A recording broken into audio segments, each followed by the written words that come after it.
As a trader, I know you. I know what you're feeling because everybody's going through it. I've gone through it.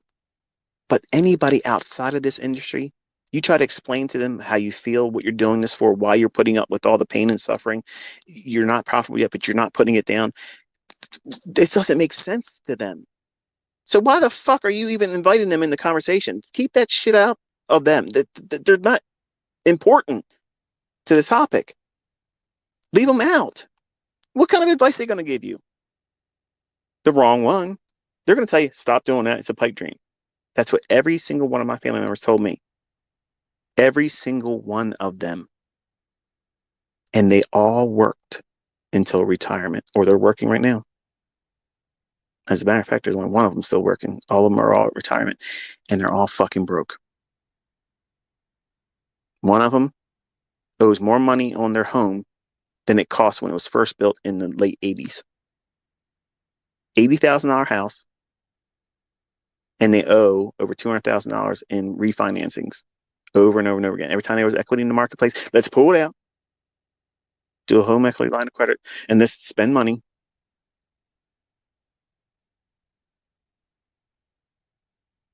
Does that make any fucking sense? No. And they have nothing but debt. They don't even own the home. I have had multiple homes, and my homes are paid for cash. I don't have mortgages. I'm not bragging. But why the fuck are you going to let people that are not successful tell you how to live your life and give you advice? Or if they tell you something, why are you allowing that to drain you or make you doubt what you're doing this for? If they're not better than you are in success, have more than you, earn more than you, and able to do what you're doing right now better than you, their fucking opinion doesn't matter. Love them from a distance. That's what I did. I didn't disown them. I just simply did not invite them into the conversation of my personal life, how I should live it, and what I should do with my personal wealth, period. You didn't help me. You didn't encourage me to make this fucking money. You sure as fuck are not entitled to tell me how to spend it. Now, out of context, that would sound like, damn, this guy's arrogant. No, I'm being real. If you were in my situation, that's how you would think about it too. Whose business is being ran here? Mine. Nobody runs my business. You didn't build it. You didn't take the risks to grow it. You weren't there to console me when I was low on my accounts. You weren't there to encourage me to say, hey, keep going.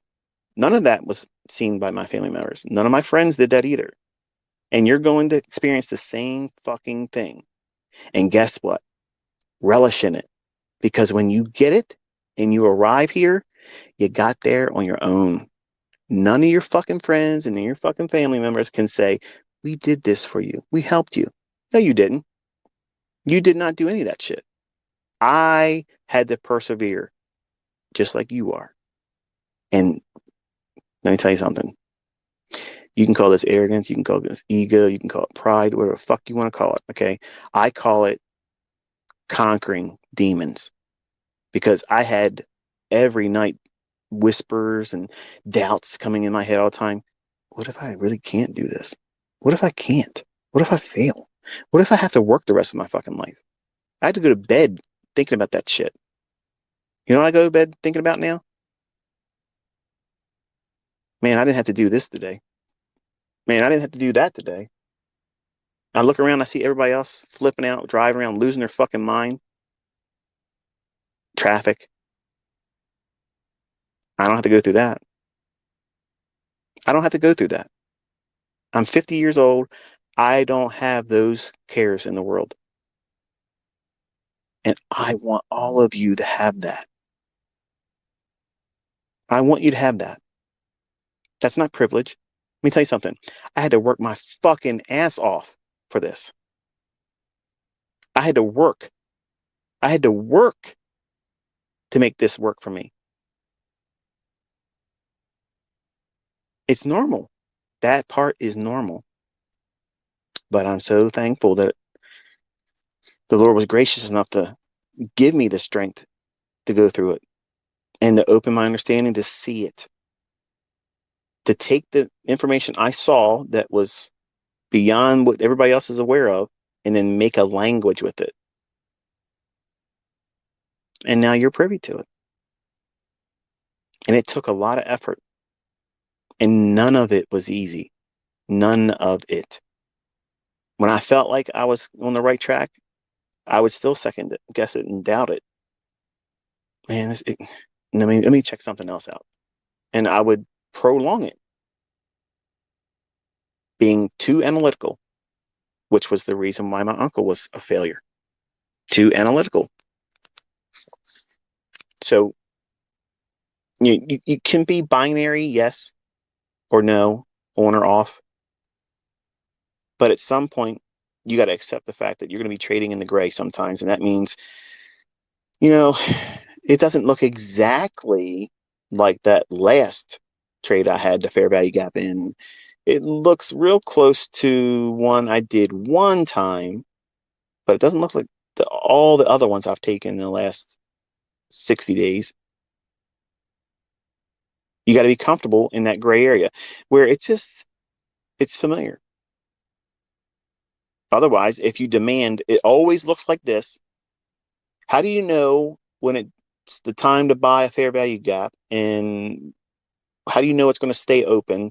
These are all questions that my private group were asking about. And they were asking questions like that in a month. So I know you guys are listening too. You're asking questions in month one content that has nothing to do with month one content.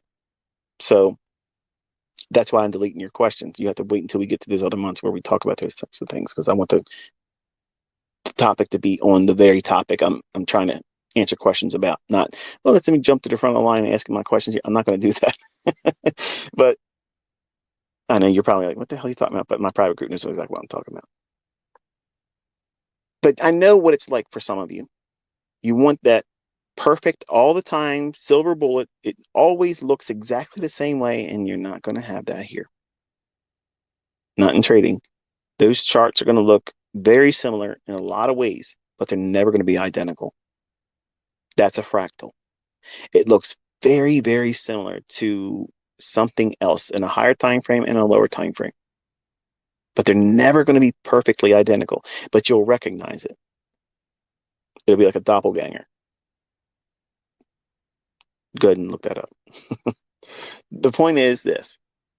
You are going to make a lot of mistakes, and you're going to want to quit. You're going to want to fail. And I quit, if I'm going to use the terms I was using at the time when I was younger, man, I quit dozens of times. But in reality, what that was a break. I needed to stop, go back to the real world of, okay, I'm working, I'm getting paychecks I can't stand, I'm doing too much work, too little time to myself. I'm not satisfied with this. Fuck this. I'm going to go back in and re-up my account, and I'm going to go back in again. So I didn't quit, even though I told myself I was quitting dozens of times as a young man. I took breaks. So when I see your frustrations, I saw two of them today and one of them yesterday. Oh, I blew my account. I think I'm going to quit. No, you're not. I'm going to tell you right now, you're not. You might stop for a little while, but you're not quitting. You're going to find your way into some other account later on, and you're probably not going to be prepared because you're going to go in with a lottery mentality, gambling, trying to do something that is probably never going to happen for you. Instead of just simply sitting down with yourself saying, okay, you know what? This just confirmed what I should have already realized and should have embraced, that this is going to be hard, but it's worth it. And then do everything that I've taught you and just stick to it. Show up every day, glean the experiences, and build on it. And over time, how much time? It's going to be different from all of you. All of you are going to have a different amount of time it takes to you get it. That aha moment, that epiphany, that, oh, there, I see that. I know, now I know I'm looking for. Once you have that, that's your model. That's the thing you try to work with it, and you don't ever try to tinker with it. Don't try to build it up. Don't try to add more ICT shit to it. That's the only thing you need. That's it. If you do that and apply sound money management to it, you will be consistent. And then consistency develops into what? Profitability. And profitability turns into what? Long-term consistency. Well, if you can be long-term consistent and profitable, what does that generate? Wealth. You replace your job, you replace all the cares of this world and fear about, oh, inflation. Listen, I went out and bought, let me see, and count these cars here. Truck, Jeep. I own two Corvettes. Okay, out of the five vehicles I have at this home here, they're all 8 cylinders, four of them. Does that sound like somebody that's worried about the fucking price of gas? No. I don't give a fuck if it's $20 a gallon. As long as there's gas in them fucking pumps, I'm pumping my cars up. I'm gonna fucking drive around and I don't give a shit. It'll probably be a better drive because nobody will be riding on the fucking road with me. Okay. I don't care about that stuff. I don't give a fuck about how high turkeys are gonna cost at Thanksgiving because I got three of them already. I got one for Christmas, I got one for Thanksgiving, and I got one for New Year's. So I plan ahead. I'm a prepper. Okay. I do those things because I will not worry about the cost of things. Inflation is not, I've never worried about inflation. I don't give a fuck about inflation. Okay. Because I know I have a skill set that I will outpace any fucking inflation. It can be hyperinflation. I don't give a fuck. As long as it's in the store, I'll have enough money to buy it. I'm not worried about it. As long as there's gas in these fucking pumps at these gas stations, I'm pumping my fucking 8 cylinder trucks, these big ass gas guzzlers that some of my guys complained about. Oh, that's all we need is another gas guzzler on the road. And listen, you drive your fucking Ford Pinto if you want to fucking drive around, or these electric cars that cost more money to replace the entire battery than the car costs once it goes up. And you can't fucking bury it anywhere and fucks up everything. It's not this Green Deal bullshit. That's the biggest illusion, horse shit that's ever been created. See, I've got five different topics I can go down and just ramble on for 4 more hours and bore the shit out of you. But just know this, you're learning a skill set that will allow you to either be, well, like I am right now, which I'm not proud of, but I don't give a fuck about inflation. I don't give a fuck about none of it. Don't care. I can fish. If they run out of food in the grocery stores, I can eat. I can still find my fucking food. I ain't worried about it. Most people can't do that. They're all eating fast food shit, McDonald's and toxic bullshit, poison and stuff. There's going to be a day where you can't do that. What if it doesn't? What if you don't have access to that stuff? Are you going to worry about it? Right now, you probably are. But if you work towards developing this skill set, and this is answering the questions I saw before I did this stream. Do we have time to learn this before the whole world goes upside down and collapses? Okay, I'll kill two birds with one stone here. Number one, to answer your question, do I think that the algorithm is ever going to stop working? I've said this many, many times, but here's how you know it's going to stop working. When the entire global economies collapse, when they're all officially collapsed, the algorithm will stop working until they reopen the markets. Then it'll be back in business again. There you go. There's your answer. Do I have a plan should the dollar collapse? No, that's why I prepped. I have food. I have things. I own physical assets, and whatever currency they go into, if I need money, I'll sell it using the currencies they create. So there you go. That's why I've done it. A lot of people are saying, "Oh, I'm going to sell my properties right now because the prices are high." Fuck that. I'm buying properties because I'm going to have something. I don't give a fuck if the housing market collapses. If you have money in the bank, that's not protected. That can be devalued. I'd rather have a house lose 50% of its value than have a currency that means nothing. I'm staying in the game. The only way I know how. That's the best I can do. I don't have any other silver bullet. I don't have another way of doing it. There's no other solution that I know of. I'm telling you, that's it. And if it all goes to shit, then whatever. I got fishing lines and poles, and I know how to cook it. I ain't worried about it. I'm not living my life in total fear. I'm concerned for people that aren't prepared, and I have family members and friends that are like that. But I know my limitations. If all of our money is made useless and worthless, you know, Why worry about it? We're all in the same fucking boat then. There's no status. I'm not richer than you, and you're not poorer than me. Everybody's the same. There you go. There's equality. We're all on the same financial plane. Okay. Start another system and I'll fucking get rich again. I'm not worried. I know how these systems will run because it's going to be done on fear and greed. And fear and greed are the pillars of every financial market, period. End of story. That's the way it works. And they want to sugarcoat it in books and write fucking textbooks for college courses talking about economics and supply and demand. In fact, fuck all that. It's all bullshit. That's all bullshit misinformation. They make you spend these high dollar tuitions.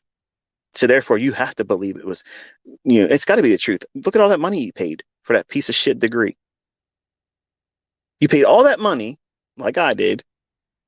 Who's going to sit around and say, I wasted my money? Most people aren't going to want to do that. I ain't got no problem telling you I wasted my motherfucking money. None of that shit, none of that shit put any bread in my pocket. It took it out of my pocket.